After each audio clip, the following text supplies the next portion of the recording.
يا أيها الذين آمنوا اتقوا الله حق تقاته ولا تموتن إلا وأنتم مسلمون. Wahai orang-orang yang beriman, bertakwalah kepada Allah sebenar-benar takwa. Dan janganlah engkau mati kecuali dalam keadaan muslim. yakni perjuangkan keislamanmu sampai mati. Islam harga mati. Fa inna asdaqal hadithi kitabullah, sesungguhnya sebenar-benar perkataan kitabullah. Wa ahsanal hadi hadi Muhammad sallallahu alaihi wasallam, dan sebaik-baik petunjuk Muhammad sallallahu alaihi wasallam. Wa syarrul umuri muhdatsatuha, adapun seburuk-buruk perkara itu perkara yang diada-adakan. Asalnya tidak ada di dalam kitabullah dan tidak ada di dalam petunjuk Nabi, namun dia dianggap ada. Wa kullu muhdatsatin bid'ah, dan setiap perkara yang diada-adakan istilahnya bid'ah. Wa kullu bid'atin dhalalah, dan setiap kebid'ahan sesat. Wa kullu dhalalatin finnar, dan setiap kesesatan di neraka. Yakni pelakunya terancam masuk neraka. Nah,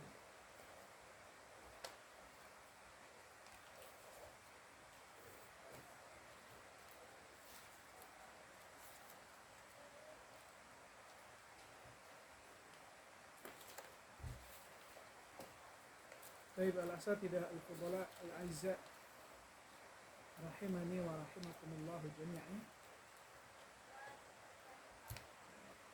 Terakhir kita sudah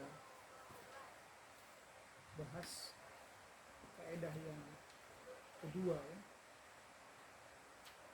dari Ashru Qawaid fi Tazkiyatin Nufus, 10 kaidah dalam Tazkiyatin Nufus yang ditulis oleh Syekh Abdul Razak bin Abdul Muhsin Al-Badr. Saya kaidah keberapa? Ketiga sekarang kan? Kelima. Nah, berarti terakhir itu kedua. Masya Allah.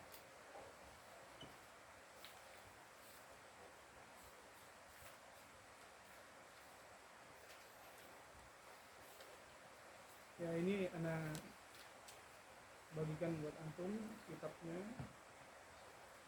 hanya untuk membantu bisa menyimak. Mungkin sebagian yang tidak paham dengan berbahasa Arab ya. Ada ya? Ada kan? Atau ini semua paham bahasa Arab? Enggak.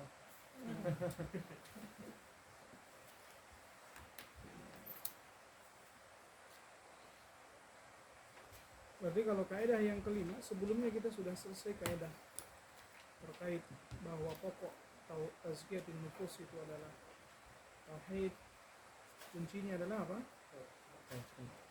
Ad-du'a. Kuncinya adalah doa, sumbernya adalah Al-Quran, dan tauladannya yang mencontohkannya adalah Rasulullah sallallahu alaihi wasallam.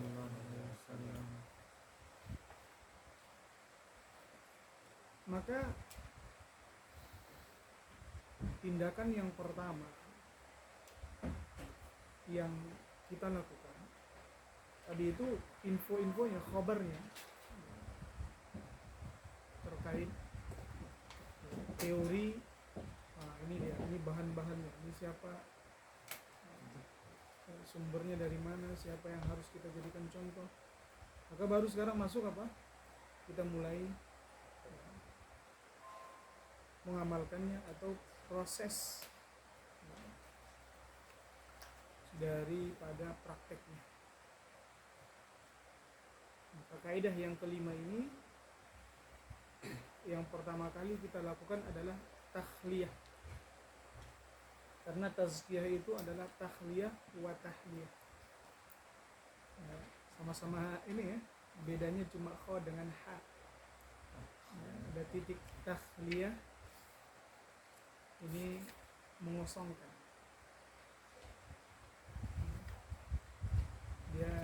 dibersihkan, dikosongkan dari yang buruk-buruk. Itu yang disebut dengan apa? Takhliyah.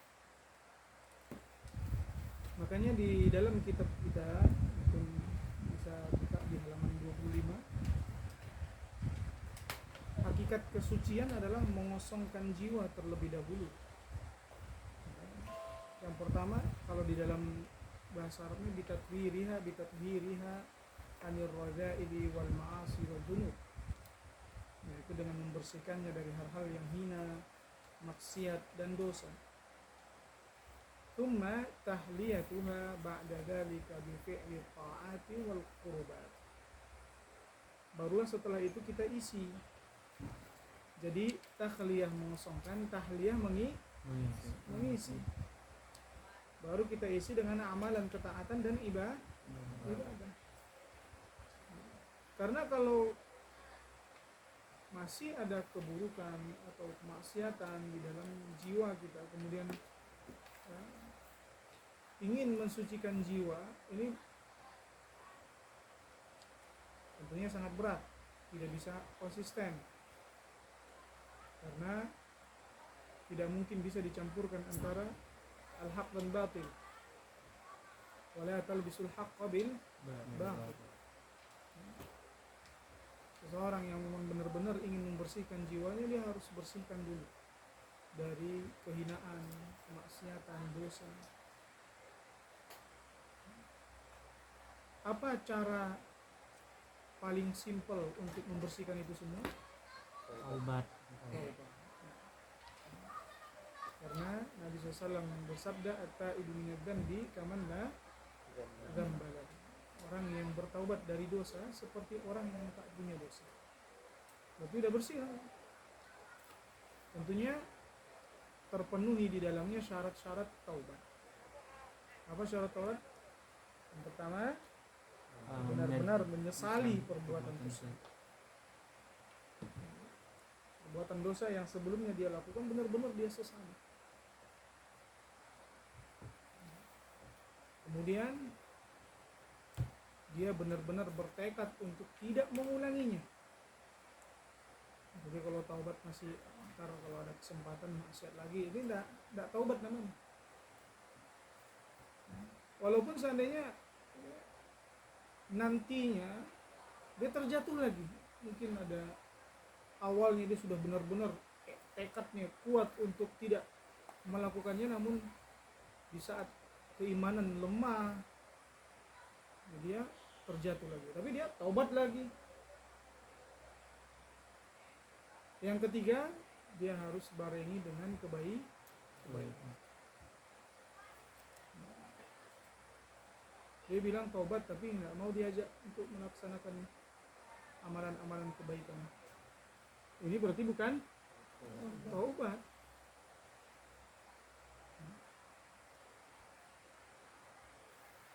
Kalau dosanya itu berkaitan dengan makhluk atau manusia, dia harus minta halal. Minta halal dari orang yang bersangkutan. Ini syarat keempat. Jika itu berkaitan dengan apa? Manusia. Dia menzalimi seseorang, maka dia harus minta halal, minta maaf.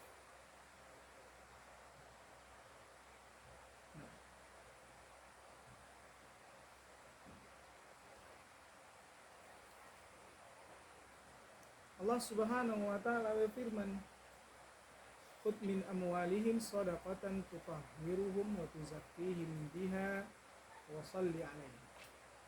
Ambillah zakat dari sebagian harta mereka.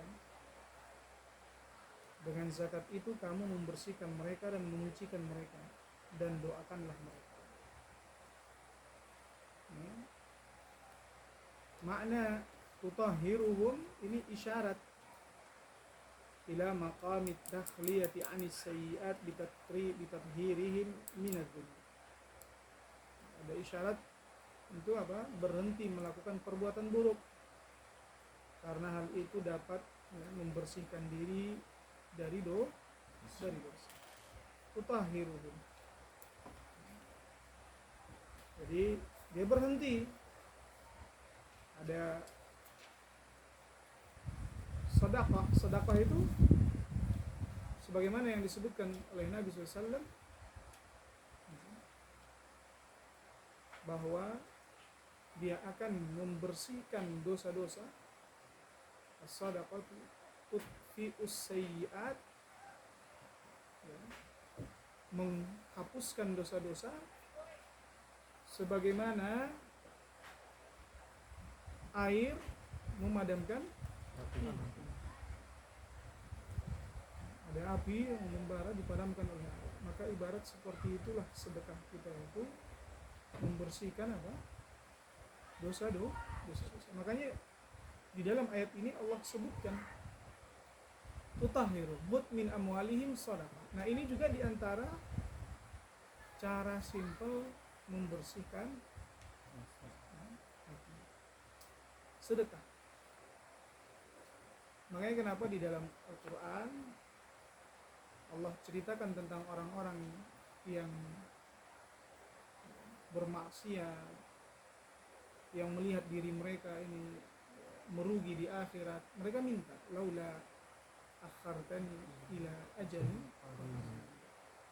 ya Allah, andaikan kau tunda sejenak ajal kami, fa'asaddaqa wa akun minas shalihin, maka aku akan bersedekah sehingga termasuk bagian orang-orang yang sah. Karena memang rentetan atau pengaruh dari sedekah itu banyak kemana-mana. Tapi seringnya kita itu kalau kita nasihati orang bersedekah dikiranya ini Ustaz apa ini, ajak-ajak orang bersedekah, jangan-jangan nanti buat dia makan itu hartanya. Kumpulin, banyak sekarang di luaran sana ada pengamen atau apa, buruk sangka aja sama pengamen, sama orang-orang yang minta-minta, buruk sangka, ini kayaknya orang kaya nih. Ya, padahal kalau antum kasih 2.000, kira-kira memperkaya dia enggak? Enggak ya, 1.000 atau 500. Karena antum enggak tahu ternyata yang 1.000 itu yang ikhlas. Makanya kasihan. Kalau dia ngamen bilang aja, berhenti dulu ngamen. Baca surah Al-Fatihah atau baca isti'adah, ta'awudz dulu, baca basmalah atau apa saja, atau mungkin baca qul huwallahu ahad atau takbir. Karena sebenarnya ketika ngamen itu pun dia kasih kan dia langsung pergi aja kan.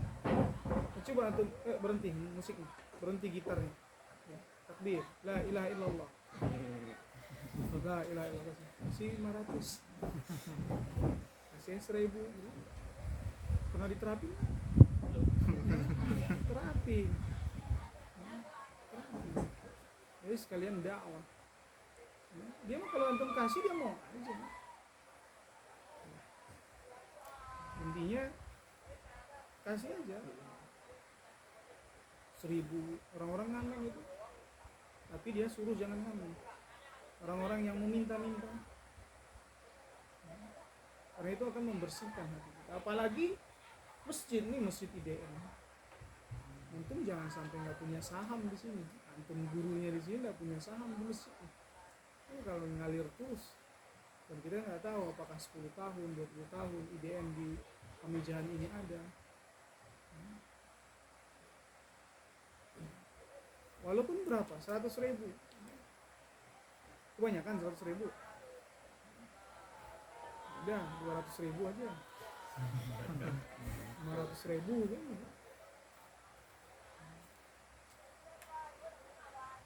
Dan ana memotivasi antum sedekah itu biar ana juga termotivasi bersedekah.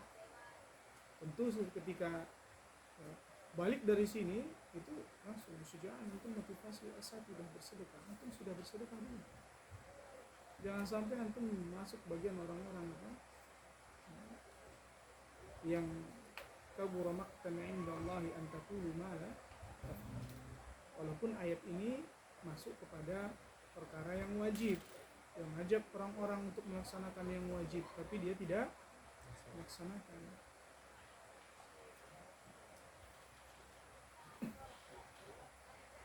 Adapun wa tuzakkihim fihi isyara ila maqamit tahliyati bil fadaili wal hasanah. Kalau tutahhiruhum ini dia tahliyahnya.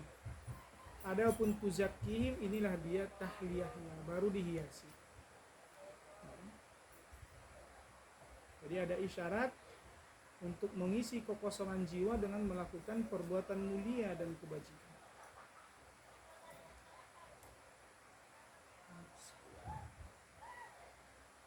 Maka di dalam firman ini kata at-tathhir itu didahulukan dibandingkan tazkiyah. Khudh min amwalihim shadaqatan tutahhiruhum. Yang pertama disebutkan oleh Allah apa? Tathhir. Wa tuzakkihim, baru kata tazkiyah. Tathhir itu bersihkan dulu, kosongkan dulu dia. Baru hiasi, tuzakki, baru dia apa itu diisi. Nah, maka oleh karena itu fala budda liman arada tazkiyata nafsi, orang yang ingin menyucikan jiwanya, maka yang pertama kali harus ia lakukan adalah ayyuqla'a awwalan 'anid dzunub. Dia tanggalkan dosa-dosa wal asam dan kemaksiatan allati tufsidul qalba, yang mana dosa-dosa dan kemaksiatan ini merusak hati. Dan juga dosa-dosa dan kemaksiatan ini bisa tahjibu anhu nural hidayah wal iman, menutupi atau menghalangi cahaya hidayah dan keimanan. Orang terkadang susah untuk dapat petunjuk, untuk bisa melaksanakan kebaikan, itu dosa.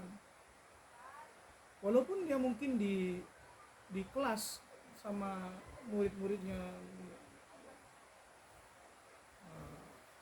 mengajar, sampai di asrama ternyata dia bermaksiat dengan HP-nya. Maka kita lihat ternyata ketika di masjid dia paling malas datang, paling susah untuk sholat, kadang nggak kelihatan. Ini musibah ya, santri berebut kan. Adapun guru-guru, aina antum.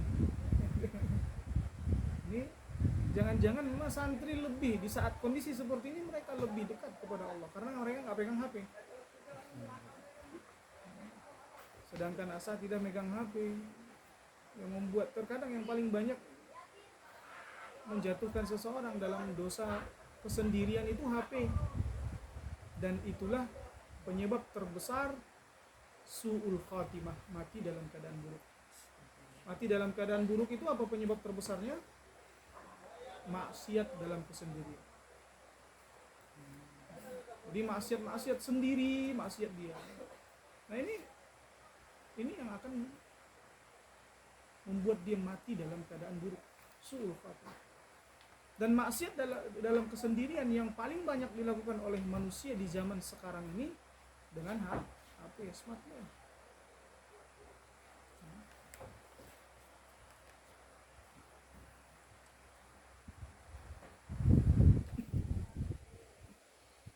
Maka di sini Nabi SAW bersabda, innal abda idza akhta'a khati'atan nukitat fi qalbihi nuktatun sauda. Seorang hamba itu jika dia bermaksiat maka akan tertoreh setitik noda hitam di hatinya. Fa idza huwa naza'a wastaghfara wa taba sukila qalbu. Jika dia meninggalkan kemaksiatan tersebut, naza wastaghfara, memohon ampun, wa taba, dan bertaubat, maka hatinya kembali bening, sukila qalbu. Wa in ada zida fiha, jika ia kembali kepada kemaksiatannya maka bertambah noda hitamnya. Hatta ta'lu qalbahu, sampai noda hitam itu memenuhi hatinya, menutupi hatinya, semua udah penuh dengan apa? Noda hitam. Wa huwa ar-ranul ladzi dzakarallah dan itulah ran yang disebutkan oleh Allah Subhanahu wa taala di dalam firman-Nya, kalla bal rana ala qulubihim ma kanu yaksibun. Sekali-kali tidak demikian, kalla bal rana ala qulubihim, sebenarnya apa yang selalu mereka usahakan itu menutupi hati mereka. Rana ala qulubihim, yaitu menutupi hati mereka. Perbuatan-perbuatan dosa yang mereka lakukan itu menjadi penghalang hati mereka. Thumma yujahidu nafsahu 'ala al-istiktsari min as-salihati allati tazku biha nafsuhu. Kemudian setelah tadi dia apa? Beristighfar, maka dia harus mujahadah, bersungguh-sungguh. Berupaya keras memperbanyak amal saleh yang dapat menyucikan jiwanya. Sebagaimana firman Allah Subhanahu wa taala, walladzina jahadu fina lanahdiyannahum subulana wa innallaha lama'al muhsinin. Dan orang-orang yang bermujahadah, bersungguh-sungguh untuk mencapai keridhaan kami, fina, maka kami akan berikan ia petunjuk ke jalan kami, lanahdiyannahum subulana. Dan sungguhnya Allah Subhanahu wa taala bersama orang-orang yang muhsinin, yang berbuat baik. Maka al-asatidah, kalau kita ketahui bahwa jalan menuju surga itu dia wujibatil jannatu bil makari, dia dipenuhi dengan apa? Yang tidak disukai. Adapun an-nar bisyahawat, dia yang disenangin, selalu berada di saf terdepan. Ini berat kan, pengen nunggu sampai iqomah dulu baru masuk jalan ke musala masjid, nunggu iqomah gak kedengeran. Maka mujahadah, bersungguh-sungguh. Kita harus lebih giat lagi, lebih serius lagi. Karena tadi memang dia penuhnya dengan yang tidak kita sukai, maka kita harus paksakan. Dalam beribadah itu harus dipaksakan. Nah, santri-santri kita kan kita paksa juga mereka mengikuti kegiatan peraturan. Ada nggak di situ pemaksaan? Ada. Walaupun dia mungkin ada sebagian yang tidak dengan hukuman, atau mungkin pakai poinnya sekian nanti udah DO. Kalau di sini apa poin? Ustaz Tommy. Nah, ada SP. Surat peringatannya sampai kapan? Berapa dulu pelanggaran ini? Tidak ada. 3 kali pelanggaran SP. ODO. Masya Allah. Maka itulah yang membuat mereka terpaksa kan enggak? Karena takut video, takut kena SP.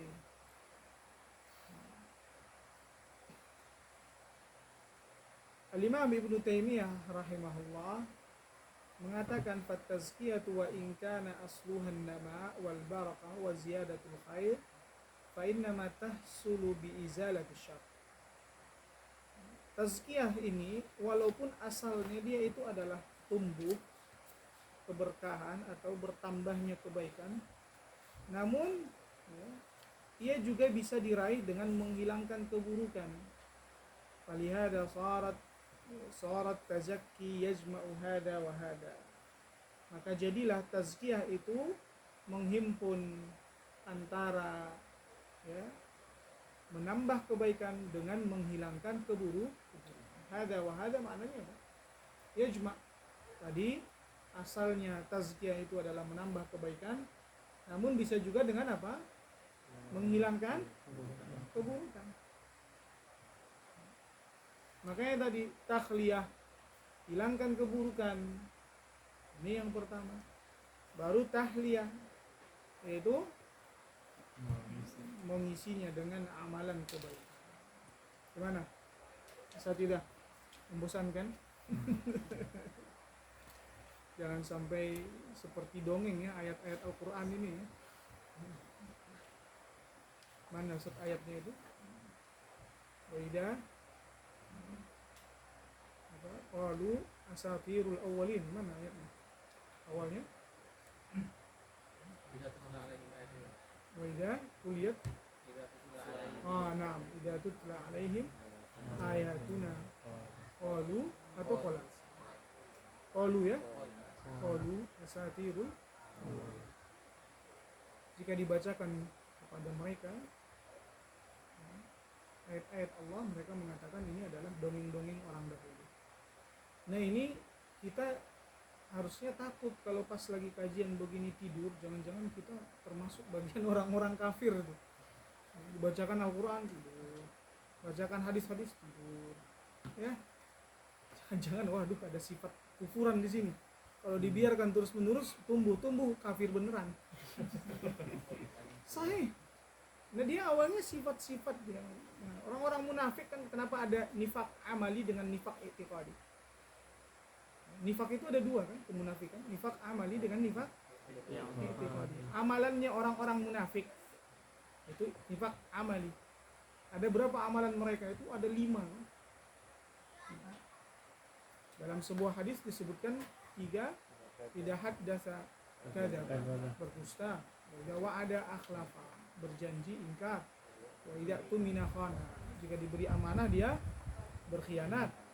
Kemudian wa idza khasama fajara, kalau dia berselisih pasti dia melampaui batas.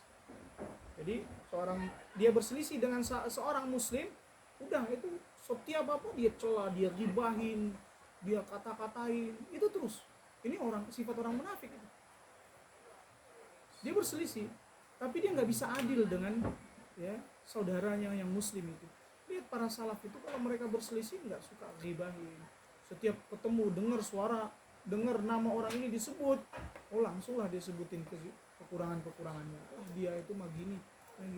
Ini namanya fajar. Khasama fajar. Kemudian wa idza ahada ghadara, juga dia bersepakat, ada kesepakatan, dia apa? Langgar. Dia kita sepakat ya, sepakat. Tapi apa? Langgar. Sepakat kita jam 4 ya, sepakat. Mungkin kecuali yang ada uzur, Rais, antum langsung senyum-senyum aja. Tadi udah disebutin sama Pak Tommy gitu. Dikiranya udah baru datang udah kasih.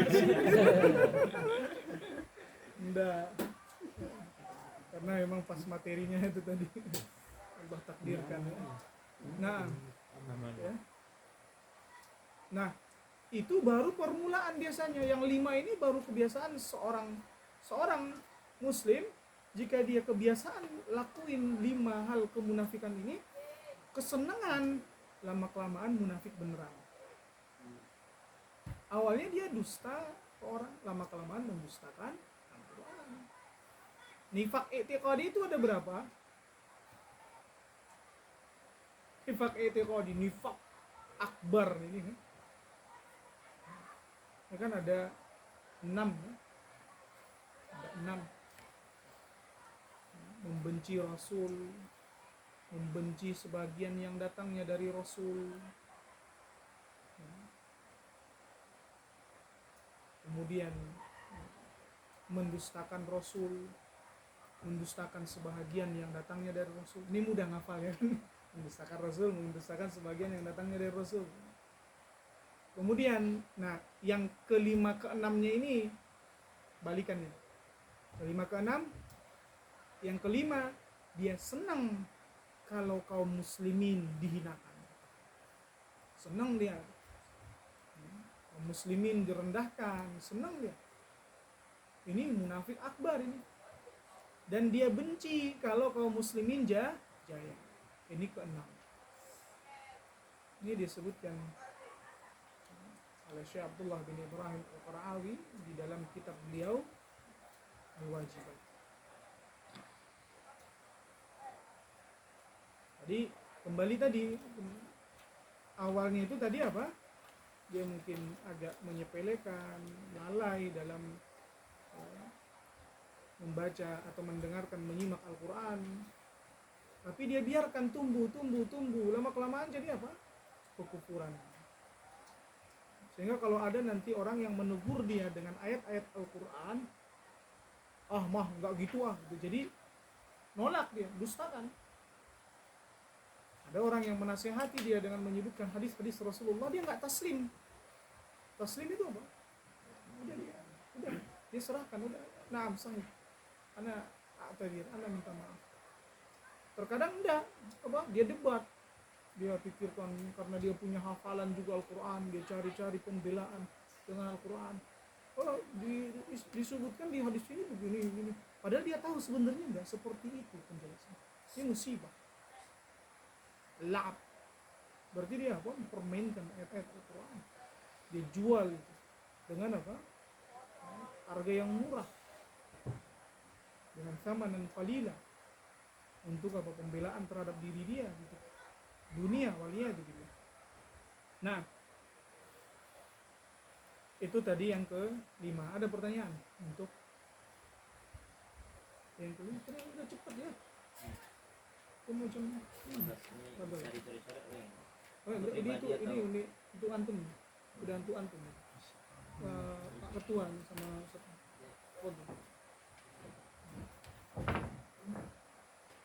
ada yang belum dapat?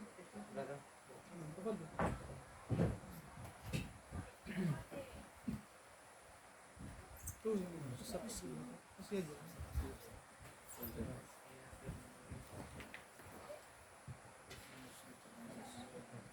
Masih ada lagi? Satu lagi.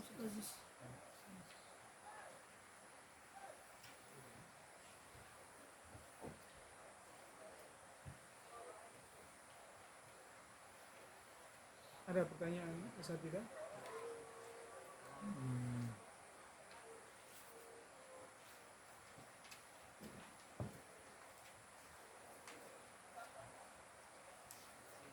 Yang ke-6 ya. Kalau kita sudah isi dengan kebaikan, kita tutup celah-celah yang dapat mengikis kesucian jiwa. Kan tadi ibarat dia rumah yang udah kotor, pengen kita bersihkan dan kelihatan indah, nyaman di dalam rumah tersebut. Yang pertama kita bersihkan, kita kosongkan dia dari kotoran-kotoran rumah tersebut. Baru kita hiasi, taruh perabotan-perabotannya. Kalau ada hiasan-hiasannya taruh di dalam, pakai pengharum ruangan, ya kan? Nah, apakah jendela pintunya buka aja terus sehingga masuk lagi debu yang lain? Enggak, tapi kita tutup celah. Maka begitu juga hati kita ini ibarat apa tadi? Rumah. Untuk membukanya kemarin kan awalnya apa? Untuk membukanya kuncinya apa? Doa. Maka sekarang masuk kita tutup celah. Syekh Abdul Razak bin Abdul Muhsin Al-Badr menyebutkan ighlaqul manafid allati takhruju bil insani anit tazkiyati wa tub'iduhu anil fadilati wa tuqi'uhu fir radilati. Jadi menutup celah yang dapat mengeluarkan seorang dari kesucian jiwa atau yang mengikis kesucian jiwanya, menjauhkan dari kemuliaan dan menyeretnya kepada kehinaan, menjatuhkannya kepada kehinaan. Maka seorang hamba itu yahtajul abdu hajatan massah ila ighlaqil manafid. Seorang hamba itu sangat butuh sekali untuk menutup segala celah yang dapat menodai kesucian jiwanya dan mengotorinya. Kalau di terjemahannya di sini tidak disebutkan hajah massa, padahal hajah massa itu sangat butuh, benar-benar butuh.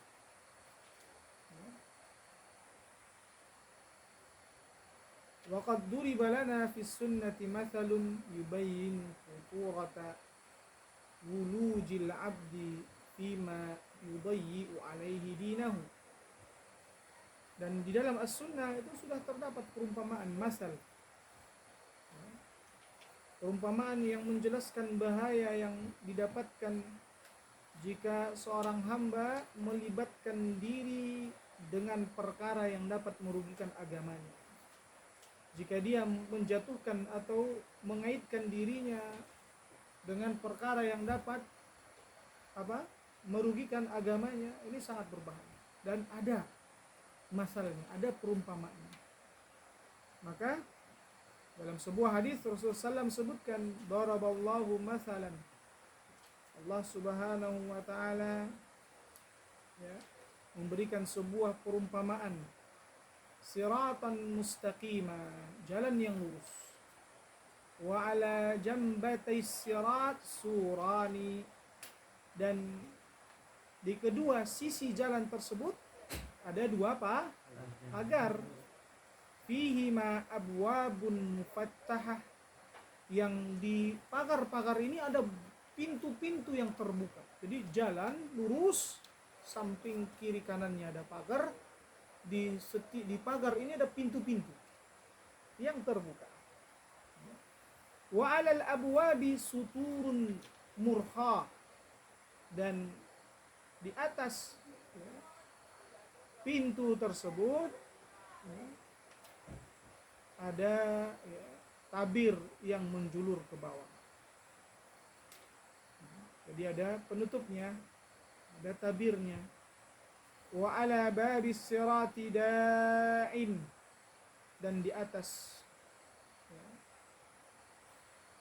pintu as-sirat, di atas pintu jalan yang lurus tersebut terdapat seorang penyeru. Ya ayyuhan nas udkhulus sirata jami'an, wahai manusia, masuklah kalian semua ke dalam jalan. Jadi masuk ke jalan ini. Jadi di atas pintu sirat itu tadi ada penyeru. Wala tata'arraju wada'in yad'u min fawqis sirat, dan janganlah kalian ke kiri dan ke kanan. Kalian lurus saja, jangan belok. Dan ada juga penyeru dari atas jalan, min fawqis sirat, fa idza arada yaftahu syai'an min tilkal abwab qal waihak la taftahu. Ketika dia jalan, kemudian dia pengen buka salah satu pintu tabir kanan dan kiri, itu ada yang mengatakan, celaka kau, jangan buka. Karena kalau sudah mulai dia buka, nanti masuk. Maka dia mengatakan, fa innaka in taftahu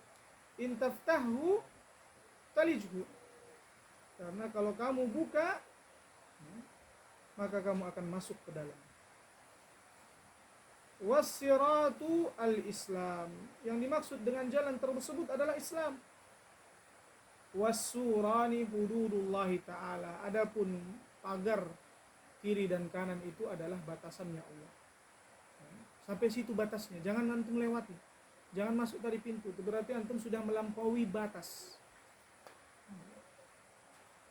Wal abwabul mufattahatu maharimullahi ta'ala, adapun pintu-pintu yang terbuka tersebut yang ada tabirnya ini, itulah dia yang Allah haramkan. Jangan sampai kita masuk.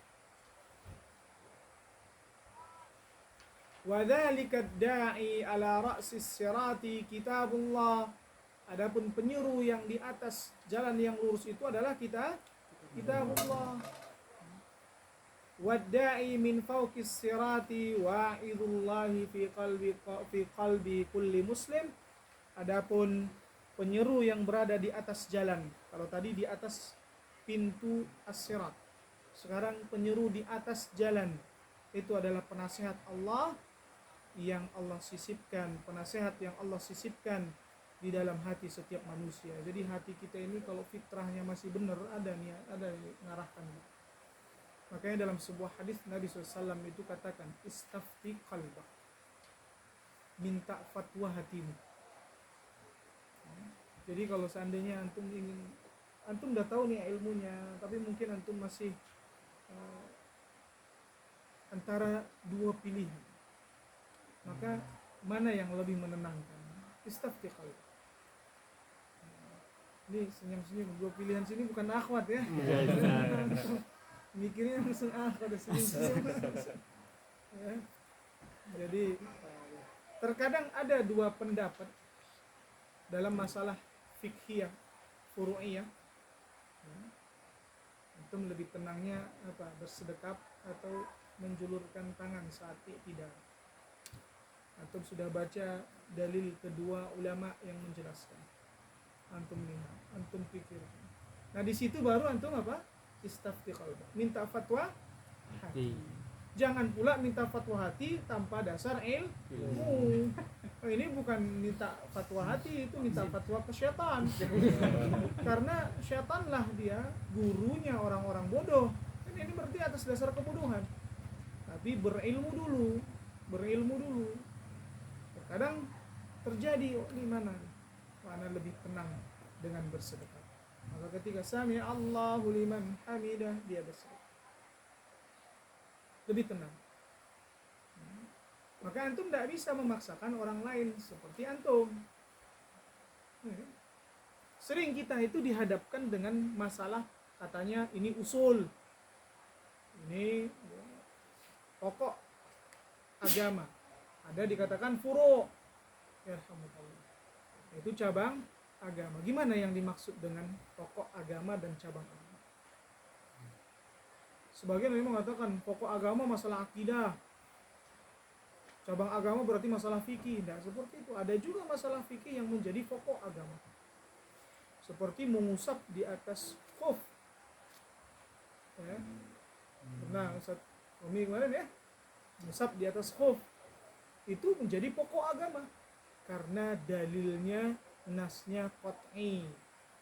Jadi sesuatu yang jelas, tegas di dalam syariat, maka itulah dia usul, pokok agama. Dalilnya jelas, terang benderang, tidak membuat seseorang ihtimal, mungkin ini. Jadi kalau ada kemungkinan ini, inilah dia namanya furu'. Seperti sahabat ketika Nabi SAW katakan, la yusalliyannakumul asra illa fi Bani Quraidah. Tidak ada satu orang pun dari kalian yang salat asar kecuali di Bani Quraidah. Nah, ada yang mengatakan bahwa maksudnya itu agar bersegera. Ada yang mengatakan tidak, harus di sana. Berarti ada kedua ihtimal kan? Nah, ini berarti dia zanniyud dilalah, namanya zanni. Tapi kalau mengusap di atas khuf, jelas ngusap. Bahwasanya itu merupakan bagian dari syariat. Yang menentang atau yang menolak syariat mengusap di atas khuf, berarti dia bukan ahli sunnah wal jamaah. Dia itu termasuk kelompok-kelompok lain yang tersesat. Bisa kita pahami kalau ditanya apa yang dimaksud dengan usul pokok dari agama, maka dia adalah yang memiliki dalil qat'i. Dalilnya qat'i. Dalam perkara akidah ada juga yang terjadi perdebatan di antara para ulama. Seperti apakah Nabi SAW melihat Allah Subhanahu wa Ta'ala saat Mi'raj? Akidah kan? Sebagian ulama mengatakan Nabi SAW melihat, sebagian yang lain mengatakan tidak melihat.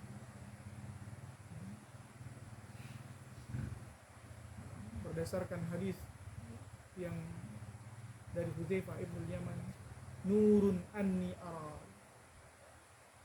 cahaya, bagaimana aku bisa melihat Allah?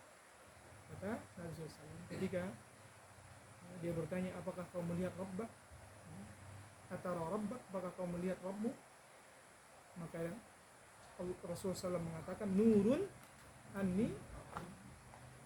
Ini berarti permasalahan akidah, namun dia tidak masuk pokok agama, karena di situ masih ada penjelasan-penjelasan lain, hadis-hadis yang lain. Ada yang mengatakan ternyata di dalam hadis lain ada yang menyebutkan bahwasanya Rasulullah SAW melihat Allah Subhanahu wa Ta'ala.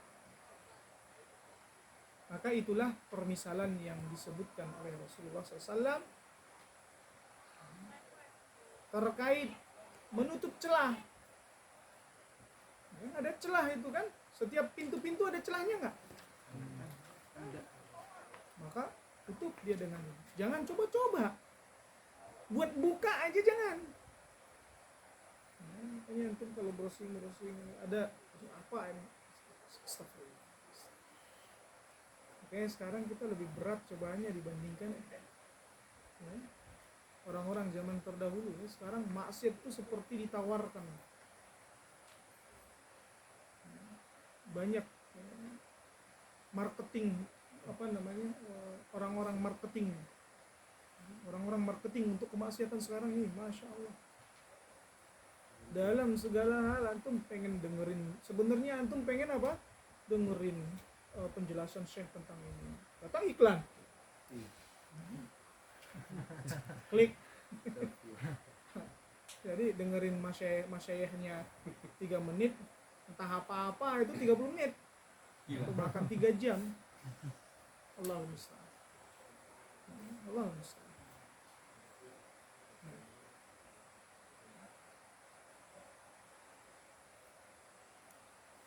Al-Hafidh Ibnu Hajar Al-Hafidh Ibnu Rajab Al-Hambali rahimahullah, beliau berkata, wa man kana fid dunya qad kharaja 'anil istiqamah 'ala sirat. Barang siapa yang keluar dari keistiqomahan selama di dunia, fa fataha abwabal maharim allati fi suturis sirat yamnatan wa yasra. Kemudian dia pun membuka pintu yang Allah haramkan yang ada di pagar-pagar jalan yang lurus tersebut, kiri dan kanan. Wa dakhala ilaiha, dan dia masuk ke dalamnya, sawa kanatil maharim minasyahawat au minasyubuhat. Baik yang haram itu adalah perkara syahwat atau syubhat. Jadi syubhat itu pun haram. Faman waqa'a fis syubhat waqa'a fil haram. Karra'i yar'a haulal hima yushiku ayyarta'fi. Seperti penggembala yang dia menggembalakan kambingnya di sekitaran rumput-rumput larangan. Jadi ada rumput yang dilarang. Contohnya nih, antum buat di sini nih IDN nih, batas apa dilarang. Tapi antum taruh kambing-kambing antum situ. Biasanya kambing bakalan jatuh ke rumput larangan. Makan juga di situ. Namanya kambing gitu kan. Yushiku ayyarta'fi, pasti dia jatuh ke situ. Maka kalau bermain-main dengan perkara yang syubhat, yang enggak tahu mana haram yang mana halalnya, pasti jatuh kepada yang haram. Dan kenapa dia terjadi? Kenapa ada syubhat ini? Dari sisi Allah ada enggak syubhat? Dari sisi Allah tidak ada syubhat dari sisi Allah. Hadisnya di awal disebutkan innal halala bayyin. Yang halal, yang hak jelas. Wa innal harama bayyin. Dan yang haram, yang batil jelas. Tapi ada yang enggak jelas. Wa bainahuma umurun mushtabihat. Ada yang enggak jelas. Di antara kedua ini ada yang mushtabih, syubhat. Apa definisinya kata Rasulullah? La ya'lamuhunna katsirun minan nas. Yang tidak diketahui oleh kebanyakan manusia. Berarti syubhat itu asalnya adalah kebodohan. Kalau mau belajar, pasti tidak ada syubhat di dalam dirinya. Ketika dia ingin berbuat demikian, tanya dulu. Jelas ilmunya, baru lakukan. Berarti dia berbuat tidak di atas dasar syubhat. Tenang hatinya. Indah kerja, lamar kerja di sini, kerjaan itu halal enggak ya? Haram atau halal ya? Dia enggak tahu dia, udahlah gajinya gede. Kan anak enggak tahu. Ada uzur al-jahal. Uzur bil jahal. Jadi bermudah-mudahan dia uzur bil jahal. Padahal tidak ada uzur bil jahal jika orang tersebut mampu untuk bertanya. Dia jahal, kata dia, jahal. Padahal yang diperintahkan pertama kali kepada kita itu fas'alu ahla dzikri in kuntum la ta'lamun. Bertanya kepada yang tahu jika kalian tidak tahu. Harusnya itu dulu dilakukan. Baru berbuat. baru berkata-kata. Makanya bab di dalam Sahih Bukhari, Imam Bukhari membuat bab di dalam kitab beliau itu apa? Babul ilmi qabla al-qawli wal amal. Berilmu dulu sebelum berkata-kata dan beramal. Oh, ini udah beramal dulu dia. Makanya dalil tentang seorang yang Nabi SAW katakan mahadihi, apa ini? Ada seorang pemuda, rajulun, kemudian dia ada halqah di tangannya, fi yadihi halqatun min sufr, di tangannya ada gelang dari kuningan. Maka Nabi SAW tanya, mahadi, apa ini? Dia mengatakan minal wahinah, untuk menghindarkannya dari penyakit wahinah, penyakit kulit. Sebagian ulama mengatakan yang dimaksud wahinah di situ untuk menghindarkannya dari sifat lemah, wahinah. Jadi orang dia pengen dia aura-aura positif, aura-aura negatif biar hilang dengan gelang. Wah, gelang ini biar saya lebih semangat, optimis. Nabi SAW katakan apa? Inziha, lemparkan, lepaskan. Fa innaha la taziduka illa wahnan. Nah, di sini dari hadis ini Syekh Shalih Fauzan itu sebutkan di dalam kitab Al-Mulakhas Syarh Kitab Tauhid bahwa tidak ada uzur bil jahal. Faedahnya beliau mengatakan apa? La uzur bil jahal. Ini orang bodoh kan sebenarnya, tapi Nabi SAW katakan apa? Inziha. Bahkan Nabi katakan, fa innaha la taziduka illa wahnan. Sesungguhnya ini tidak menambah kau kecuali kelemahan. Wa innaha law mitta wa innaka law mitta wa hiya 'alaika, dan kalau kamu mati masih make itu, maaflah tak abada, kamu tidak akan beruntung selama-lamanya. Padahal sebelumnya dia nggak tahu kan, tapi diancam dia nggak bakalan beruntung selama-lamanya. Kenapa orang ini nggak dapat uzur? Karena di sisinya ada Nabi. Ada Nabi nggak? Nggak mau bertanya. Makanya uzur bil jahal itu hanya bagi orang-orang yang memang tidak memungkinkan bagi mereka untuk bertanya atau mencari ilmu. Paham tuh? Atau orang-orang yang memang dia masih proses dalam menuntut ilmu. Jadi proses, dia menjalani prosesnya.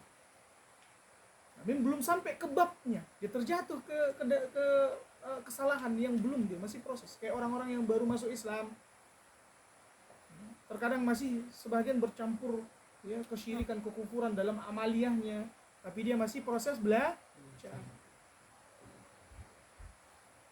Bahkan sebagian ulama mengatakan kalau di depanmu itu ada mushaf Al-Qur'an, ada Al-Qur'an, maka hujjah sudah ada di depan. Hujjah itu sudah ada. Antum nggak bisa punya hujjah lagi. Nggak bisa antum bilang ana nggak tahu ya Allah. Al-Qur'an amamaka. Maka taf'alu bil Qur'an. Al-Qur'an ada di hadapanmu. Oh, ana nggak pegang Al-Qur'annya ya Allah, ana pegang HP. Allahul musta'an. Berarti ada uzur nggak? Ya, antum yang milih, berarti milih megang HP, nggak milih megang Al-Qur'an. Allahul musta'an. Nah, maka di sini Al-Hafidz Ibnu Rajab Al-Hambali itu menyebutkan sama saja jika seandainya yang haram itu syahwat atau syubhat. Nah, ada terkadang orang yang dia Masya Allah terhadap syubhat dia bisa patah-patahkan karena dia rajin menuntut ilmu, tapi syahwat dia kalah. Ngelola uang umat dia nggak bisa, atau pada wanita dia nggak bisa. Ini syahwat. Terkadang bermudah-mudahan sebagian adalah nanti taubat. Siapa? Ini udah awal mula syaitan tuh begitu sih. Kita semua tahu kan langkah-langkah syaitan menjerumuskan manusia itu ada berapa langkah yang disebutkan oleh Imam Ibnu Qayyim. Tahu semua enggak? Hah? Ada 6 kan? Langkah syaitan itu. Antum lihat, antum di posisi yang mana syaitan sedang bisik-bisikkan. Yang pertama, target utamanya menjatuhkan antum dalam kesyirikan. Manusia semua, bukan kita aja, semua jatuh ke dalam kesyirikan. Maka dia sangat senang antum bodoh. Sangat senang antum jahil aja terus-terus. Kalau bisa saat ada kajian itu, dia itu buat ini, apalagi kajian akidah. Kalau udah ustadz yang ngejelasin masalah akidah, tauhid, syirik, dia tiup-tiupin mata antum. Tiduran dulu. Di sininya mulai diduduk-dudukin sama dia. Berat. Sahih. Ana perhatiin karena Ana sering ngisi kajian akidah. Lebih berat bagi mereka dibandingkan parenting. Kadang Ana ngisi kajian parenting. Tapi di kajian-kajian parenting itu nanti ketika udah diselip-selipin akidah mulai berat lagi. Wah, dalil-dalil semua kan? Dalil, tapi kalau udah masalah poligami melek lah. Jangan-jangan dia sebenarnya pengen ilmunya apa syahwatnya? Ya sotomi.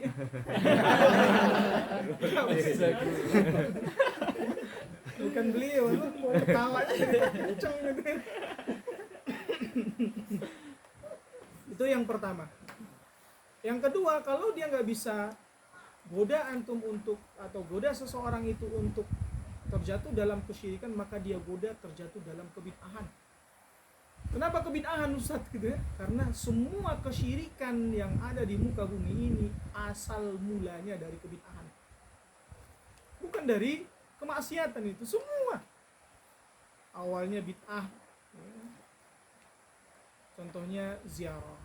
Bid'ah ziarah. Awalnya datang ke kuburan membaca Al-Quran atau berdoa di kuburan, berdoanya sama Allah, tapi dia meyakini bahwasanya ada keberkahan atau mustajab kalau dia berdoa di sini.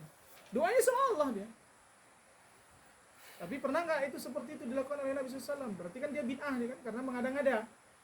Dia meyakini bahwasanya doa itu mustajabah di kuburan wali contohnya. Berarti bid'ah. Lama kelamaan orang-orang ngira, oh dia berdoa ya, berarti dia minta sama penghuni kubur itu. Orang setelahnya ini kan awalnya mulai dikunjung-kunjungi, banyak orang yang kesana. Nah orang-orang yang nggak tahu ngira kalau mintanya ke kubur, datanglah terjatuh kepada kesyirikan. Kita semua tahu berarti, kita sudah insya Allah sudah tahu ya, awal mula terjadi kesyirikan di muka bumi itu di umatnya Nabi Nuh. Awal mulanya apa? Meninggal orang-orang soleh. Wa qalu la tadarunna alihatakum wa la tadarunna waddaw wa la suwa'aw wa la yaghutha wa ya'uqa wa nasra. 5 nama-nama orang soleh disebutkan oleh Ibnu Abbas. 5 nama-nama orang soleh ini mereka wafat. Ini masjid mereka musalla atau masjid lah. 5 orang soleh ini masya Allah sangat memotivasi. Biasa terkadang itu ada di kumpulan itu, kita kalau melihat dia melihat ibadah masya Allah, termotivasi kita. Makanya kan memang kenapa kita itu diminta ya, selalu berada di sekeliling orang-orang saleh, karena sering itu memotivasi kita ya, tanpa kita sadari euforianya itu datang ya. Nah meninggal yang 5 ini mulai turun semangat orang-orang apa? Ibadah.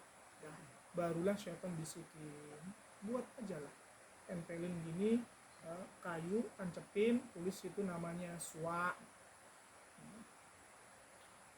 Awalnya begitu, ada sebagian buat dia gambarnya, surahnya. Maka mereka buat gambar-gambar seperti itu, gambarnya suwa, gambarnya ini, dan yang lainnya, yang 5 orang-orang saleh. Awalnya niatnya untuk apa? Motivasi untuk beribadah. Bid'ah kan? Ini bid'ahnya belum jatuh kepada kesyirikan karena mereka tetap berdoanya kepada Allah namun termotivasi dengan gambar orang-orang saleh. Awalnya bid'ah. Meninggal ini anak-anaknya dulu begadulan gitu bahasanya kan, nakal-nakal, nggak pernah ke masjid. Taubatnya setelah bapak-bapak mereka meninggal. Wah, di masjid udah sepi, nggak pernah ada diisi orang. Dia nggak tahu bagaimana ritual amalia orang tua dia dulu itu, nggak tahu. Dia buka masjid, dia lihat ada gambar-gambar. maka syaitan katakan itulah yang disembah oleh bapak-bapak.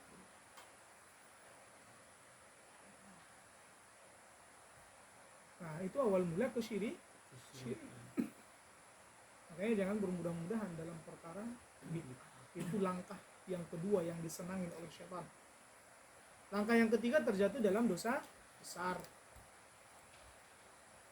Yang keempat terjatuh dalam dosa kecil. Ngeliat-liat di HP itu dosa kecil, sering-sering jadi dosa besar. Ngeliat perempuan itu antum nggak jaga pandangan itu dosa kecil asalnya. Kalau dia sekali. Salat Jumat antum dengan Jumat berikutnya bisa menghapuskan itu. As-salawatul khams, atau dari satu salat ke salat yang berikutnya itu kalau antum salat, maka itu bisa menghapuskan dosa-dosa kecil, itu hapus deh, terhapus. Tapi kalau setiap buka HP perempuan-perempuan mulu yang dilihat, lagi jadi dosa besar. Dan yang kelima itu berlebih-lebihan dalam perkara yang mubah. Gowes mubah, tapi mikir gowes. Fitness mubah, tapi yang dipikirin badan, body, fitness. Ketakwaan nggak dipikirin. Perut ini mulu yang dipikirin. Padahal sebenarnya para salafit di antara yang punya perut buncit namun sangat dicintai oleh Nabi SAW, yaitu Usamah bin Zaid. Sampai di dalam kitab Sahih Muslim disebutkan Dawil Butain, punya perut yang besar. Siapa? Usamah. Namun dia panglima perang. Ada di antara ustadz kita itu yang rahimahullah dulu, Masya Allah, ya, sangat sering ke Suriah apa ustadz Abu Sa'ad. Perutnya besar itu. Anak pertama ketemu sama beliau itu nggak yakin ini orang beneran nggak sih sering di medan tempur gitu. Karena ngelihat perut beliau gitu. Tapi ternyata lincah Syekh. Megang senjata itu lincah dia. Latihan, ada video beliau waktu itu saat latihan. Maka kita jangan terlalu mikirin perut. Wah, ini kalau bisa six pack itu, one pack aja taat kepada Allah. Wah, gak masalah. Ya Ustaz Abu Lubna ya. Makin Sama kita. termotivasi. Sama kita. Jadi nggak usah terlalu pikirin. Yang kita terlalu pikirin apa? Keimanan kita ini nurun. Ini yang kita khawatirkan. Kenapa nurun? Nah, makanya berlebih-lebihan dalam kuliner, perut, apalagi macam-macam lah. Jadi perkaranya mubah sebenarnya, tapi berlebih-lebihan.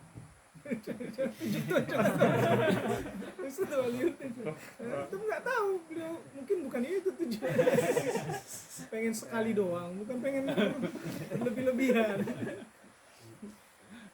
Nah, yang terakhir itu antum akan diarahkan. Ternyata untuk berlebih-lebihan dalam perkara mubah pun antum nggak bisa digoda sama si syaitan ini.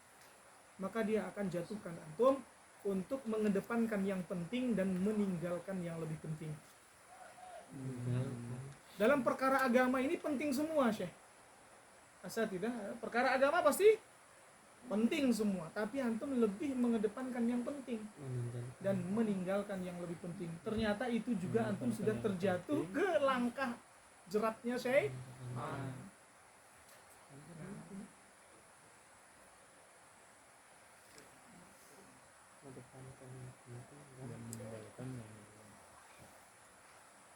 Maka ini lanjut tadi perkataan ini, udah habis kayaknya waktunya. Terakhir nih perkataan Ibnu Rajab Al-Hambali ini. Kemudian akhadat gul kalalib allati ala dalika sirat yamnatan wa yasrah bihasabi ma fataha fid dunya min abwabil maharim wa dakhala ilaiha. Niscaya ia akan dicatut oleh pencatut di jalan tersebut, baik dari sisi kanan maupun sisi kiri, tergantung pintu keharaman mana yang ia buka lalu ia masuki saat di dunia. Maka dia akan ketika dia tadi masuk dalam pintu-pintu yang diharamkan tadi akan masukkan dia akan dibalas setiap perbuatan atau pintu keharaman mana yang dia ambil, pintu keharaman mana yang dia masuki, maka diambil. Dari sini ini dicatat. Nantinya akan dibalas sesuai keharaman yang dia lakukan. Itu bentuk keadilan dari Allah Subhanahu wa taala. Orang yang melakukan kemaksiatan itu berbeda-beda hukumannya. Nah, baik ikhwah fillah, asatidah al-fudala, azanillah wa iyyakum jami'an. Ada pertanyaan? Baik, satu nih. Pernah ditanyakan sama teman-teman yang jawabannya masih belum jelas tentang yang wajib hukum tepuk tangan untuk apa tadi? Tepuk tangan untuk berprestasi. Tepuk tangannya bukan tepuk tangan untuk bukan ice breaking. Ya, ice breaking. Tepuk tangan untuk siswa yang bukan tepuk tangan penghargaan untuk orang yang ke depan, tapi tepuk tangan latihan untuk sekedar supaya nggak ngantuk. Kayak game gimana? Tersambung nggak? Tepuk pramuka kata lagi. Ya. Satu kali tepuk tangan, dua kali banget. Konsentrasi. Tes konsentrasi. Supaya nggak ngantuk aja, Ustaz. Apakah dianggap ada makzur? Nah, Allah Ta'ala alam ya, ana pribadi masih meyakini, kalau antum bertanya kepada ana masih meyakini itu dihindarkan. Nah, Allah Ta'ala, karena memang ya, pertama itu kekhususannya orang-orang kufar. Jadi mereka yang biasa suka tepuk tangan. Dan bab tentang man tashabbaha biqaumin fahuwa minhum, barang siapa yang menyerupai suatu kaum maka ia termasuk dari mereka, itu dalam bab menyerupai mereka dalam kekhususan mereka, bukan dalam semua hal ya. Bahkan sebagian ulama ada yang mengatakan semua hal, sampai antum pakai bantal pun, wah ini berarti tasyabbuh. Saya pakai bantal, pakai jam tangan antum di kiri, itu berarti tasyabbuh. Sahih. Jam tangan harus di kanan katanya. Kemudian garis bawah dengan garis atas, harus garis atas. Antum bikin garis bawah berarti tasyabbuh. Ya antum sampai pakai jas, Anda tidak sampai seperti itu, karena itu bukan kekhususan mereka. Tapi kalau tepuk tangan, ini sudah menjadi kekhususan mereka. Wallahu ta'ala alam. Andaikan pun kekhususan mereka disebutkan dalam bentuk ibadah, ya, dalam bentuk ibadah, di mana di tempat-tempat ibadah mereka melakukannya, maka minbab kehati-hatian, akhwat ya, minbab kehati-hatian kita hindarkan. Walaupun kalau tadi uzurnya tadi apa? Game. Untuk game. Allah Ta'ala, Anda tidak berani. Intinya Anda masih meyakini itu, kita hindarkan. Mungkin untuk bisa ini kan ke ustadz yang lain, mungkin bisa dicari opsi yang lain, atau mungkin bisa dicari opsi yang lain. Tapi kalau antum lebih tenang dengan melakukannya, lebih tenang. Tadi itu kembali kan fatwa, ini zanni, maka istafti qalbak. Mungkin buat antum tenang, tidak buat ustadz yang lain ketika dia mengarahkan santrinya seperti itu, dia ini kan udah ada babnya di situ, dia lebih tenang ke sana. Ya sudah, kita nggak bisa katakan kita harus paksakan dia. Tapi kalau antum sebagai pemimpin, antum katakan, lakukan, nggak apa-apa, ya, antum punya wewenang, jangan lakukan. Di situ punya wewenang. Makanya kenapa Syekh Albani saat diimami oleh Syekh bin Baz, Sami Allahu liman hamidah, Syekh bin Baz bersedekap, Syekh Albani di belakang bersedekap. Padahal beliau meyakini kebid'ahan bersedekap saat tidak.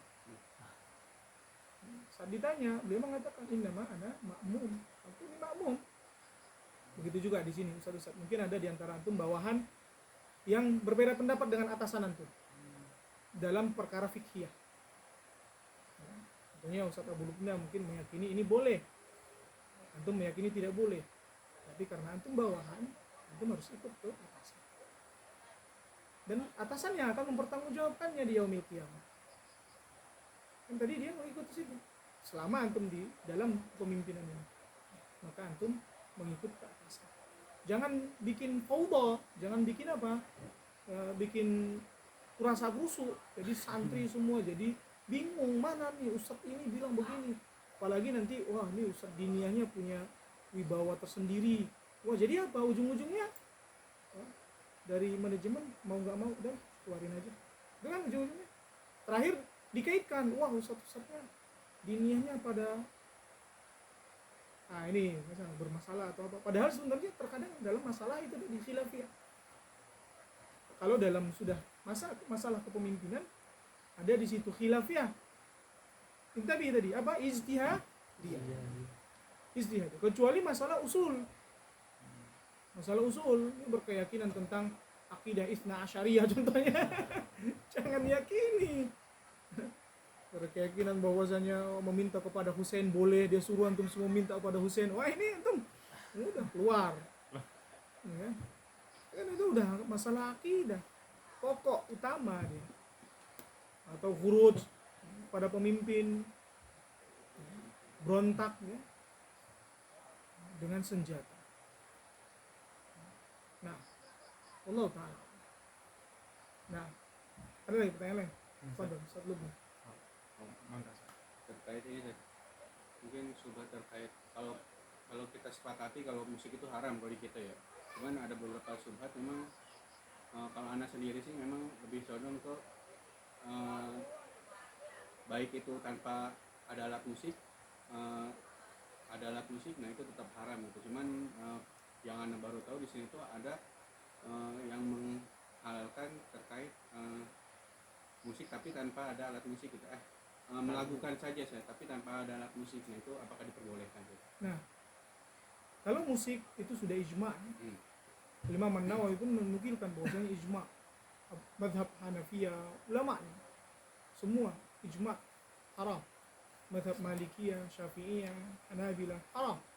Ijma' ulama mengharamkan musik. Datang Ibnu Hazm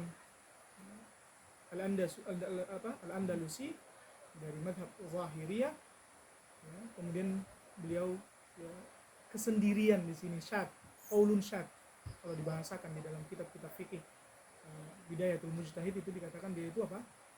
Pendapat yang nyeleneh bahasanya, aneh, syad. Dia mengatakan boleh. Tapi dia punya syarat itu. Walaupun dia mengatakan boleh punya syarat. Syaratnya tidak dicampur dengan kemaksiatan, perempuan-perempuan joget-joget dan yang lainnya. Yang tentunya kalau dilihat zaman sekarang ini kayaknya syaratnya kelewat gitu, nggak ada gitu kan. Musiknya musik ini semua haram semua. Bahkan dalam versinya Ibnu Hazm pun haram itu. Nah, sebenarnya Ibnu Hazm itu ada faktor kenapa beliau menghalalkan itu. Beberapa faktor karena beliau mendoifkan tentang hadis ya, saya ati aqwamun ya, min ummati yastahilluna al-hirra wal harira wal khamra wal ma'azib, yang mereka menghalalkan ya, al-hirra yaitu perzinahan, wal harir ya, sutra, wal khamra minuman khamar atau yang memabukkan, wal ma'azib musik. Nah, beliau mendoifkan hadis ini sehingga beliau berpendapat bahwasanya boleh. Nah, adapun melakukan, tapi itu tadi kita katakan perkataan nyeleneh, bahasanya layu ukhat, layu zor ilaih, nggak boleh ditengok karena tadi ijma nukil dan Ibnu Hazm datang berapa tahun setelahnya, sedangkan ulama-ulama salaf ya, sahabat, tabi'in begitu juga al-madzahib al-arba'ah ijma mengharamkan musik, ijma. Karena itu masuk kebiasaannya orang-orang kufar. Masuk kebiasaannya orang-orang kufar. Adapun nyanyi-nyanyian di sini para ulama mengatakan diperbolehkan. Nyanyian. Namun ini dahulu hanya dilakukan oleh orang-orang atau budak-budak wanita dulu. Ya. Yang nyanyi-nyanyi itu dulu orang-orang yang rendah. Apalagi sampai laki-laki nyanyi itu udah wibawanya hilang. Kalau sekarang dibuat seakan-akan penyanyi itu masya Allah bintang, ya, artis, keren. Dulu itu yang nyanyi-nyanyi itu orang-orang yang, tapi memang asal hukumnya ia boleh kecuali jika di dalam nyanyian tersebut ada kata-kata yang mengarah kepada porno, ya, atau kata-kata kemaksiatan yang mengarah untuk mengajak kepada kemungkaran, nah maka itu diharamkan. Allah Ta'ala. Namun tidak sering. Nyanyi-nyanyi itu tidak sering. Tadi boleh. Dan kalau dalam perkara boleh berlebih-lebihan jadi haram. Perkara apa saja dalam perkara yang mubah berlebih-lebihan jadi haram. Makan halal boleh. Al-aslu fi al-ibahah. Tapi kalau berlebih-lebihan al-israf jadi haram. Minum apa saja dalam perkara yang mubah. Nah, ini tiap waktu dengerin nyanyi-nyanyian, dia akan terlalaikan untuk mendengarkan Al-Quran. Coba dulu Ustaz. Ini dulu Ustaz Waliuddin. Tentang musik Ustaz. Hah? Tentang Oh, musik. fadhil. Ada yang berdalil tentang pada saat gali parit di perang Khandaq, ada sebagian syair laki-laki Arab pada saat gali batu gali parit. Bisa jadi dalil atau yang dalil itu Itu syair. Syair Ya. lagu. Nah, jadi memang diantara dalilnya itu. Namun lihat Nabi apakah bersyair? Wama yang bagilah. Tidak pantas baginya. Nabi SAW enggak. Orang-orang yang memiliki kewibawaan itu enggak. Makanya itu pun diperbolehkan ketika syair itu memberikan semangat juang, membela Islam. Itu boleh. Potong royong Ustaz. Nah, boleh. Tukang ya. Boleh Pak. Sama Pak Ica. Artinya hadisnya dhaif tapi khair Ustaz. Nah, itu hadis yang sahih. Allah Ta'ala. Tafadhal Ustaz Waliuddin. Jadi kalau misalnya masih berkaitan dengan tepuk tangan, kalau kita bertepuk tangan untuk menyuruh santri ayo berangkat ke masjid, nah itu gimana Ustaz? Ini Masjid lagi. bangun tahajud gitu. Pak siapa tuh? Atau begini Ustaz. Beda. Atau ini Ayo. udah koman kum. Ganti gini. Udah. Sering terjadi. Allah musta'an. Nah, Allah Ta'ala. Itu mungkin tanya yang lain aja ya. Karena nah, jadi kalau didetailkan tadi kembali ke pembahasan kita tentang tasyabbuh itu.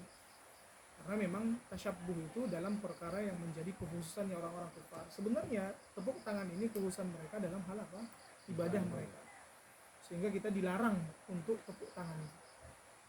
Karena masuk kekhususan mereka dalam ibadah mereka. Allah Ta'ala alam jika seandainya refleks atau sesuatu hal yang memang tidak menyengaja ya, atau mungkin dalam artian apa ya, mungkin pakai suara kencang pun cukup. Tambahan. Allah Ta'ala. Jalan. Kalau Karena seperti ya, biasanya kan kalau antum suaranya lantang gitu kan ya, ayo ke masjid 1, 2, itu udah bikin geger sebenarnya. Pintu berapa? Nah itu suara-suara seperti itu memang harus dilatih gitu. Jadi santri-santri pun dilatih seperti suara-suara lantang. Siapa yang kenceng-kenceng itu jadi pemimpinnya nanti kan. Nah, kita pun seperti bisa mungkin. Allah Ta'ala. Karena kalau seandainya antum itu fatwa itu nggak bisa ilzam. Buat anak pribadi, anak lebih menenangkan diri anak itu anak nggak lakukan. Dan anak ketika antum bertanya kepada anak bilang sebaiknya dihindarkan. Walaupun anak nggak berani mengatakan itu haram dalam bab tadi itu. Dalam bab ya seperti yang antum bilang tadi hanya untuk menginikan, hanya untuk dalam bab seperti itu anak nggak berani mengatakan haram, namun anak mengatakan dihindar. Karena bisa yang haram itu tadi dia memang perkara yang udah biasa mereka belikan aplaus ya kan. Nah pengecualian ini apakah dia wasilah ilal haram? Kalau dia wasilah ilal haram maka dia jadi dosa kecil. Perkara yang menghantarkan kepada dosa besar dia adalah dosa kecil. Perkara yang menghantarkan kepada syirik besar dia adalah syirik kecil. Itu kaidah. Nah, Allah Ta'ala. Ada lagi? Betul. Masih berkaitan tepuk tangan Ustaz. Kan ini udah dengar ceramah Ustaz dari Ustaz. Jadi ada inisiatif mau ganti tepuk tangan dengan petikan Ustaz. Kum gitu Ustaz. Nah itu apakah petikan ini termasuk? Tepuk tangan bukan petikan kan? Tepuk tangan bukan petikan kan? Tapi beda. Memetik alat musik. Jadi kalau tepuk tangan petikan masih Al-aslu fi al-ibah. Asalnya dia adalah ibah. musik. Atau antum bawa kayu, ini antum gua. Mungkin lebih bagus Ustaz ya. Jadi kayunya itu hanya buat nakut-nakutin. Iya, iya. Jangan pukul kan. Nakut-nakutin itu yang gede-gede itu bambu yang besar. Dipotong. Viral. Foto baru. Kita udah punya hujah tadi hanya untuk takhwif atau hanya untuk mukul-mukul bahasanya kan. Kalau mukul-mukul doang Pak buat ke sininya biar kedengaran ini suara saya soalnya kecil gitu kan. Pung ayo kum gitu. Kalau pakai tangan kan sakit bilang gitu kan. Selesai kan. Apa santri di sini punya HP juga biar diviralin sama kita. Kalau anak pribadi memang lebih senang bawa kayu. Tapi jangan dipukulkan. Kecuali pelanggaran udah berat sekali. Pukul pun dia dorban ghairu mubarrih. Dorban ghairu mubarrih itu adalah pukulan yang tidak mematahkan tulang. Ini yang lebih mendekatkan yang tenang. Mematahkan tulang. Sebagian ada yang menafsirkan pukulan yang tidak menyakitkan. Ya? Pernah dengar antum ya? Pukulan nggak menyakitkan mah diketawain. Ini nggak sakit. Pukul nggak sakit kan? Pukulan yang tidak menyakitkan. Ya nggak sakit, udah besok ulang lagi. Harus sakit, tapi jangan sampai mematahkan tulang. Berbekas. Jadi berbekas. Berbekas yang bisa hilang beberapa hari. Di tangan. Tangan ini kan tangan bekas dia itu. Makanya kenapa ada ahli hikmah para ulama salaf dahulu itu mengatakan jangan kalian bersedih anak-anak kalian dipukul. Karena bekas pukulan itu akan hilang, adapun ilmu dan adab tetap ada. Ini menunjukkan memang para salaf dahulu itu memukul. Karena mereka bahkan mengatakan jangan kalian bersedih anak-anak kalian dipukul. Dipukul dalam hal mendidik tentunya ya. Bukan dipukul kezaliman, enggak, tapi dipukul untuk apa? Hal didikan. Karena bekas pukulan itu akan hilang. Antum semua di sini saya yakin pernah dipukul dalam mendidik. Dalam hal didikan. Pernah enggak? Atau ada yang enggak pernah? Pernah. Mana bekas pukulannya? Hilang kan? Tapi antum jadi beradab, lebih berakhlak, ilmunya ada. Makanya beda orang-orang sekarang dengan orang-orang dulu. Orang-orang sekarang itu lebih berani nantang karena nggak ngerasain sakit.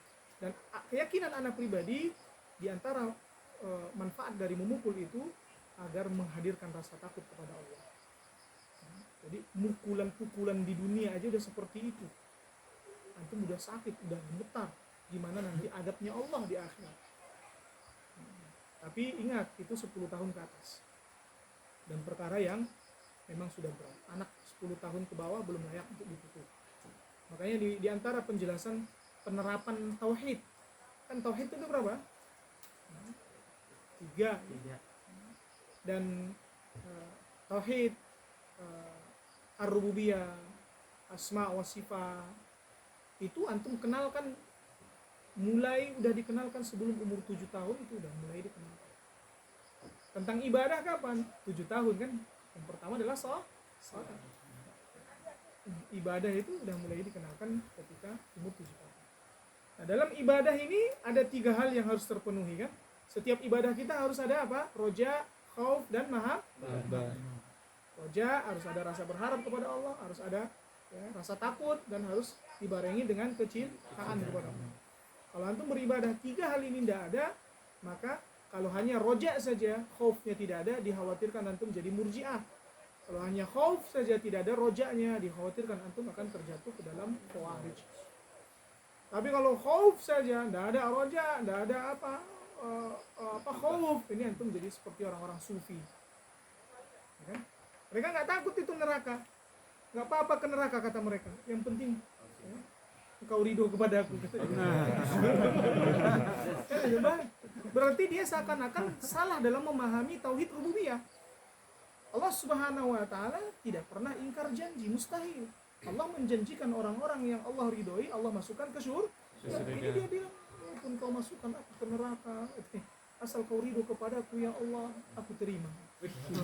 Itu bukan sifat Allah, berarti dia tidak paham sifat Allah. Sifat Allah, di antara sifat Allah memasukkan orang-orang yang Allah ridhoi ke dalam surga. Nah, makanya sifat mahabbah itu kita ajarkan umur-umur 7 tahun. Sebelum 7 tahun mahabbah sudah kita ajarkan. Rasa cinta, kecintaan kepada Allah. Karena Allah itu sangat mencintai dia.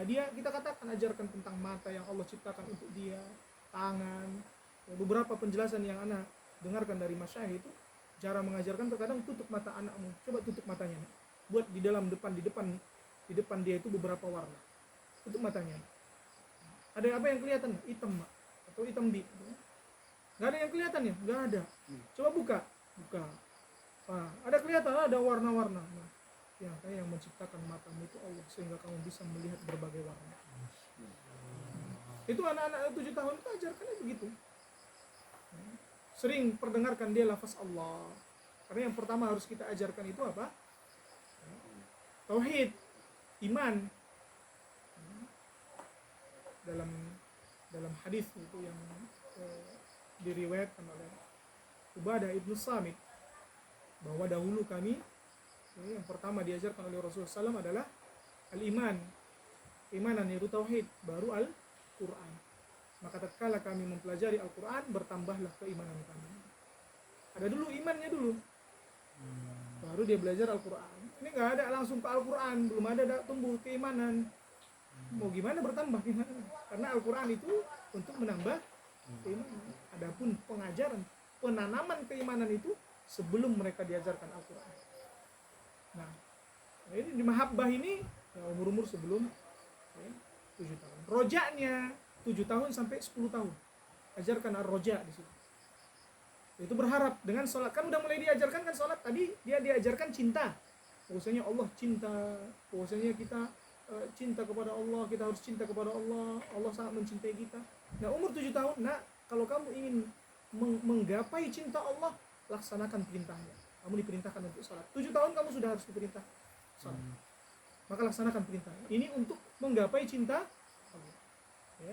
Qul in kuntum tuhibbunallah fattabi'uni yuhibbukumullah. Nah, sampai 10 tahun itu. Insyaallah. Nah, 10 tahun maka kenapa Nabi SAW katakan wadribuhum 'alaiha, pukul mereka. Ya. Wahum abna'u ashri sinin, ketika berumur 10 tahun. Di sini mengajarkan khauf sampai dia balik. Sampai dia apa? Balik. Karena kalau sudah balik, dia sudah mengemban dosa-dosanya. Pengajaran ya, roja, khauf dan mahabbah itu sudah lengkap. Insya Allah kalau dia sudah balik, maka ibadah dia terkumpul 3 hal ini. Roja, khauf, dan mahabbah. Jadi pukul dia. Umur 10 tahun sampai balik itu pukul. Tapi kalau sudah balik, jangan lagi. Pukul itu udah antum kurangin. Kecuali memang perkara yang ini sekali. Tapi ya banyak-banyak nasihati.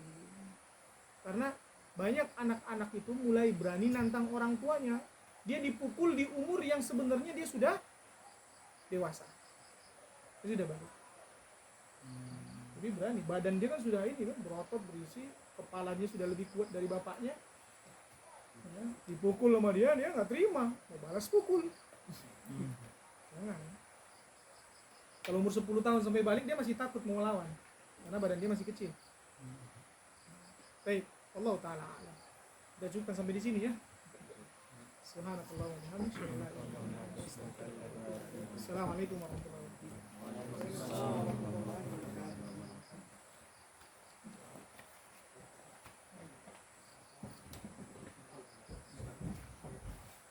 Ada lagi yang belum dapat? Ada dapat buku. Oh, ada